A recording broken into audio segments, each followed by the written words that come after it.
شکریہ president Bacow, former president Rudenstine, incoming president Faust, Harvard کے members اور overseas کے ممبر، فیکلٹی ممبرز، والدین اور خاص طور پر گریجویٹس، تھینک یو۔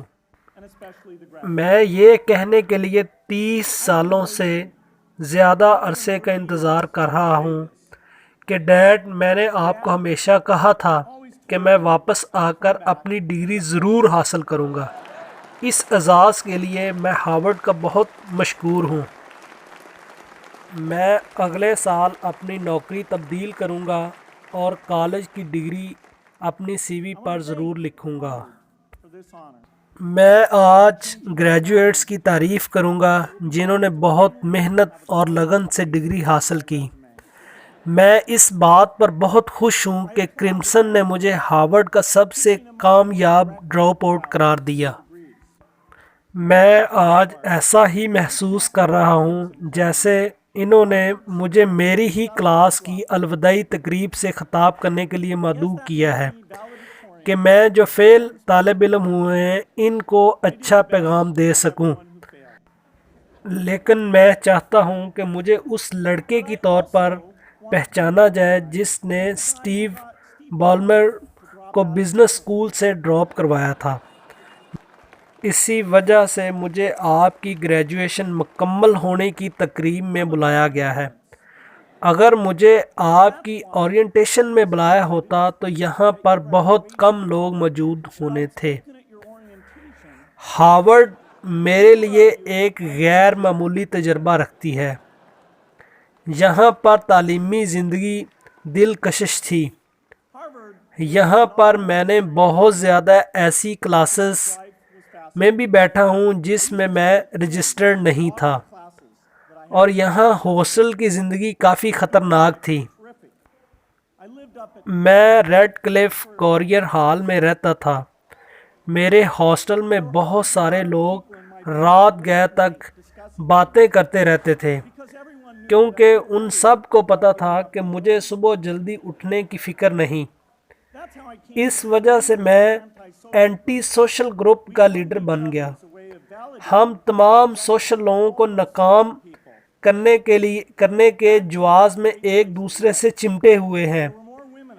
ریڈ کلف میرے لیے بہت اچھی جگہ تھی۔ وہاں پر زیادہ تر عورتیں تھیں اور زیادہ تر گائز سائنس اور ریاضی پڑھتے تھے۔ اس طرح کے کمبینیشن نے میری مشکلات میں اور بھی اضافہ کر دیا۔ یہیں سے میں نے یہ سبق حاصل کیا تھا کہ مشکلات زیادہ ہونا آپ کی کامیابی کی ضمانت نہیں ہے۔ ہارورڈ میں میری سب سے بڑی یاد جنوری 1975 کی ہے، جب میں نے کوریئر ہال سے ایلبروک نیو یارک کمپنی جس نے پہلا پرسنل کمپیوٹر بنایا تھا کو فون کیا۔ میں نے ان کو اپنا سافٹ ویئر فروخت کرنے کی پیشکش کی۔ میں بہت پریشان تھا کہ وہ لوگ یہی محسوس کریں گے کہ میں ہاسٹل میں رہنے والا ایک اسٹوڈنٹ ہوں اور فون بند کر دیں گے۔ اس کی بجائے انہوں نے کہا، ہم فی الحال اس کے لیے تیار نہیں ہیں، 1 مہینے بعد دیکھیں گے۔ یہ بہت اچھا تھا کہ میں نے سافٹ ویئر کو ابھی تک لکھا نہیں تھا۔ اس لمحے میں نے اپنے اس غیر معمولی پروجیکٹ پر دن رات کام کرنا شروع کر دیا، جس سے میری کالج کی پڑھائی کا اختتام ہو گیا اور مائکروسافٹ کے ساتھ ایک قابل ذکر سفر کا آغاز۔ ہارورڈ کے بارے میں جو مجھے سب سے بڑھ کر یاد ہے وہ توانائی اور ذہانت کے درمیان ہے۔ یہ حوصلہ افزا، ڈراؤنا، کبھی کبھی حوصلہ شکنی، لیکن ہمیشہ ایک بہت بڑا چیلنج ثابت ہوا ہے۔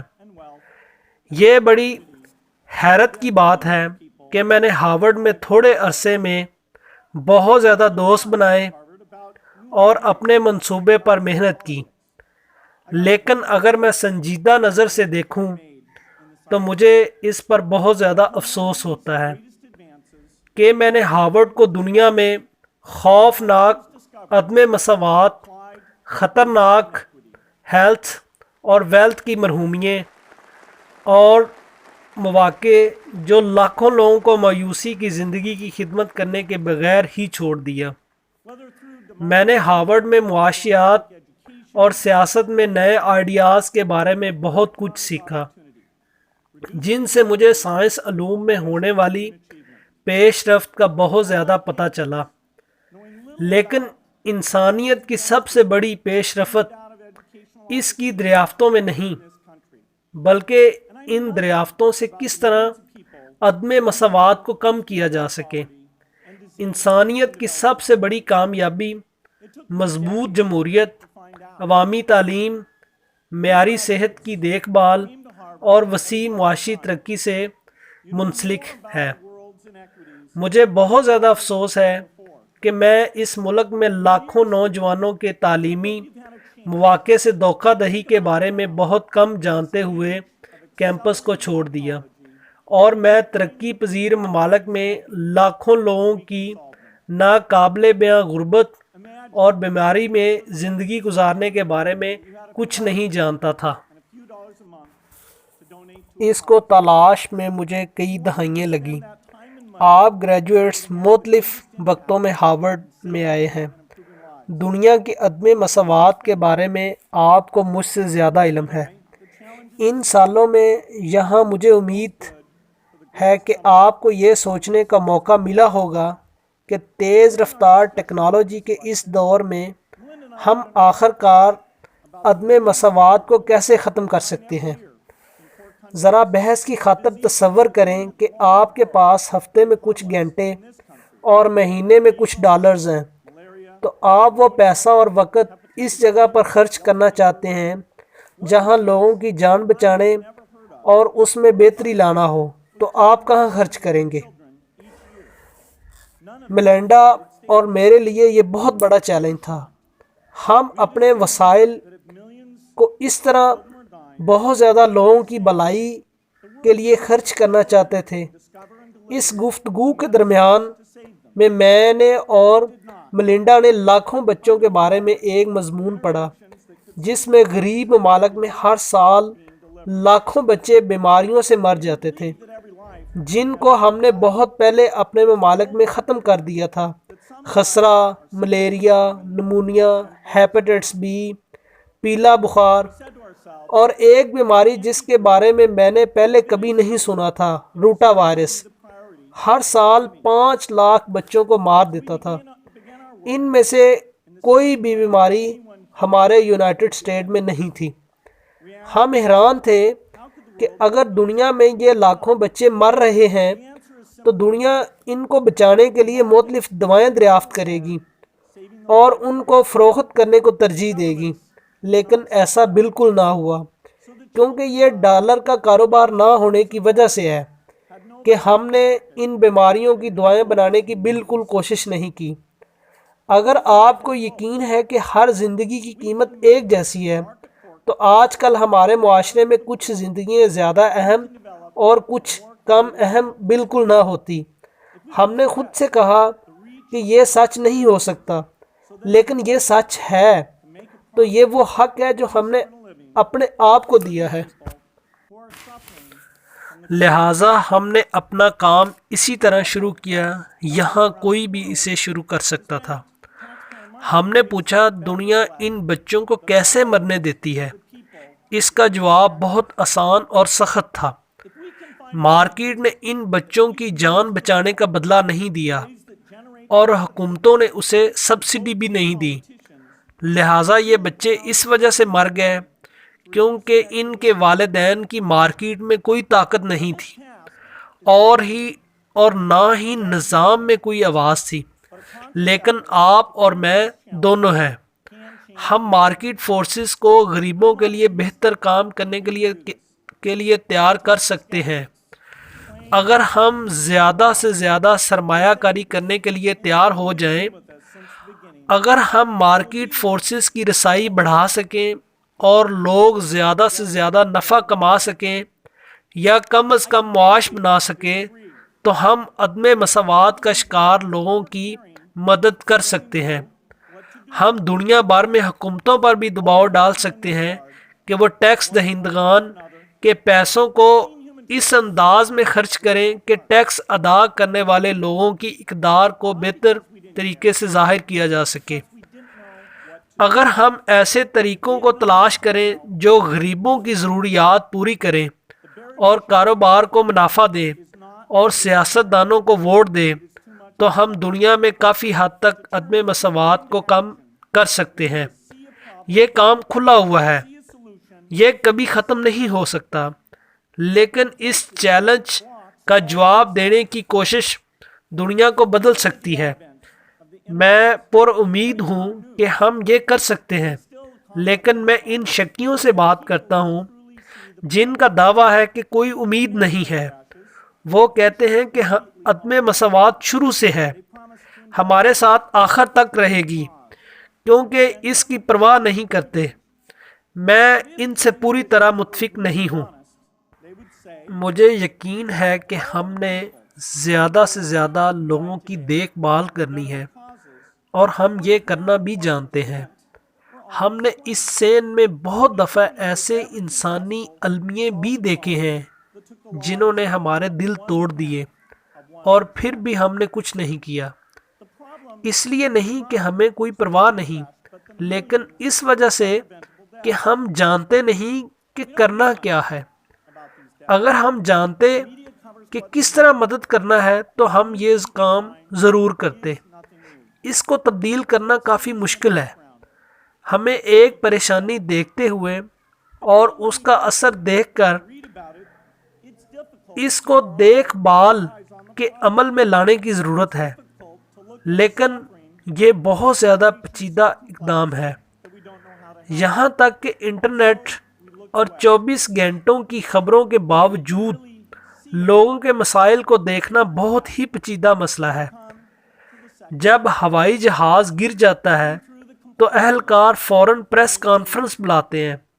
وہ وعدہ کرتے ہیں کہ ہم اس کی تحقیقات کریں گے اور وجہ کا تعین کریں گے اور مستقبل میں اس طرح کے حادثات کو روکیں گے۔ لیکن اگر اہلکار صحیح ایماندار ہوتے تو وہ کہتے کہ دنیا میں ان تمام لوگوں میں سے جو آج اس طیارے میں ہلاک ہوئے ہیں وہ 8% ہیں۔ ہم پرعزم ہیں کہ اس مسئلے کو حل کرنے کی کوشش کریں گے جس نے 8% حصے کی جان لی۔ سب سے بڑھ کر مسئلہ ہوائی جہاز کا حادثہ نہیں بلکہ لاکھوں اموات ہیں۔ ہم ان اموات کے بارے میں زیادہ نہیں پڑھتے۔ میڈیا اس چیز کو کوریج دیتا ہے جو نہیں ہوتی ہے، جبکہ لاکھوں اموات کوئی نئی بات نہیں ہے۔ لہٰذا یہ ایسے مناظر ہیں جہاں نظر انداز کر دیے جاتے ہیں، لیکن یہاں تک ہم اس کو دیکھتے اور پڑھتے ہیں۔ پریشان لوگوں پر اپنی نظر رکھنا مشکل ہے، مصائب کو سننا اور دیکھنا مشکل ہے۔ اگر حالات اتنے پیچیدہ ہیں کہ ہم مدد کرنے کا طریقہ نہیں جانتے اور اس طرح ہم اس کو نظر انداز کر دیتے ہیں۔ اگر واقعی ہم کسی پریشان کو دیکھ سکتے ہیں تو دوسرا مرحلہ یہ ہے کہ اس پیچیدگی کا ہم حل کیسے تلاش کر سکتے ہیں۔ اگر ہم اپنی نگہداشت سے زیادہ فائدہ اٹھانا چاہتے ہیں تو ہمیں اس کا حل تلاش کرنا ضروری ہے۔ اگرچہ ہمارے پاس واضح اور ٹھوس جواب جو کہ کوئی تنظیم یا افراد پوچھے کہ ہم کیسے مدد کر سکتے ہیں، پھر ہم کارروائی کریں گے۔ ہمیں یہ یقین ہونا چاہیے کہ دنیا میں کسی کی مدد کرنا ضائع کرنا نہیں ہوتا، لیکن یہ بہت زیادہ پیچیدہ ہے، اس کی راہ کا تعین کرنا مشکل ہے، اور معاملات کی دیکھ بھال کو بھی پیچیدگی ختم کرنا اور حل تلاش کرنا ہم 4 مختلف مراحل سے گزرتے ہیں۔ سب سے پہلے مقاصد طے کرنا، اس کے بعد سب سے زیادہ فائدہ حاصل کرنے کی راہ تلاش کرنا، اور تیسرا اس نقطہ نظر کے لیے مثالی ٹیکنالوجی دریافت کرنا، اور چوتھا اس دوران پہلے سے موجود ٹیکنالوجی کو استعمال کر کے بہتر نتائج حاصل کرنا۔ اب میں آپ کو ایڈز کی بیماری کی مثال دیتا ہوں۔ یقیناً ایڈز سائنسدانوں کے نزدیک وسیع مقاصد ختم کرنا تھا۔ سب سے پہلے کام اس کی روک تھام تھا۔ مثالی ٹیکنالوجی ایک ایسی ویکسین تیار کرنا ہوگی جو کہ ایک خوراک دینے سے مریض تندرست ہو جائے۔ لہٰذا حکومتیں اور منشیات کمپنی اور تنظیموں نے ویکسین تیار کرنے کے لیے فنڈنگ کی، لیکن یہ کام مکمل کرنے میں 1 دہائی سے زیادہ عرصہ لگنے کا امکان تھا۔ لہٰذا اس دوران ہمیں جو کچھ ہاتھ میں ہے اس کے ساتھ کام کرنا ہوگا اور لوگوں کو اس سے بچانا ہوگا۔ اہم بات یہ ہے کہ ہم ان کے بارے میں سوچنا اور کام کرنا چھوڑنا نہیں ہے۔ اور 20ویں صدی میں ملیریا اور تندک نے کس طرح ہمارے سارے سسٹم کو تباہ و برباد کر دیا تھا۔ آخری مرحلہ مسئلے کو دیکھنا اور ایک نقطہ نظر تلاش کرنے کے بعد آپ کے کام کے اثرات کی پیمائش کرنا اور اپنی کامیابیوں اور ناکامیوں کو بانٹنا ہے تاکہ دوسرے لوگ آپ کی کوششوں سے سیکھ سکیں۔ یقیناً آپ کے پاس اعداد و شمار ہونا ضروری ہے۔ آپ کو یہ ظاہر کرنا ہوگا کہ جو پروگرام لاکھوں بچوں کو ویکسین کر رہا ہے تو اس سے مرنے والے بچوں کی تعداد میں کتنی کمی واقع ہوئی ہے۔ اس سے نہ صرف پروگرام یہ بہتر بنے گا بلکہ حکومتیں اسے فنڈ دینے پر بھی مددگار ثابت ہوں گی۔ لیکن اگر آپ لوگوں کو اور کاروباری افراد کو شراکت کے لیے تحریک چلانا چاہتے ہیں تو آپ کو تعداد سے زیادہ ظاہر کرنا ہوگا۔ آپ کو کام کے انسانی اثرات بتانا ہوں گے تاکہ لوگ یہ محسوس کر سکیں کہ متاثرہ خاندانوں کے لیے زندگی بچانے کا مطلب کیا ہے۔ مجھے کچھ سال پہلے ڈیوس جانے کا اتفاق ہوا اور ایک عالمی ہیلتھ پینل پر بیٹھنے کا اتفاق ہوا جو لاکھوں لوگوں کی زندگی بچانے کے طریقوں پر تبادلہ خیال کر رہی تھی۔ لاکھوں؟ صرف ایک شخص کی زندگی بچانے کے بارے میں سوچیں، پھر اس کو لاکھوں سے ضرب دے دیں۔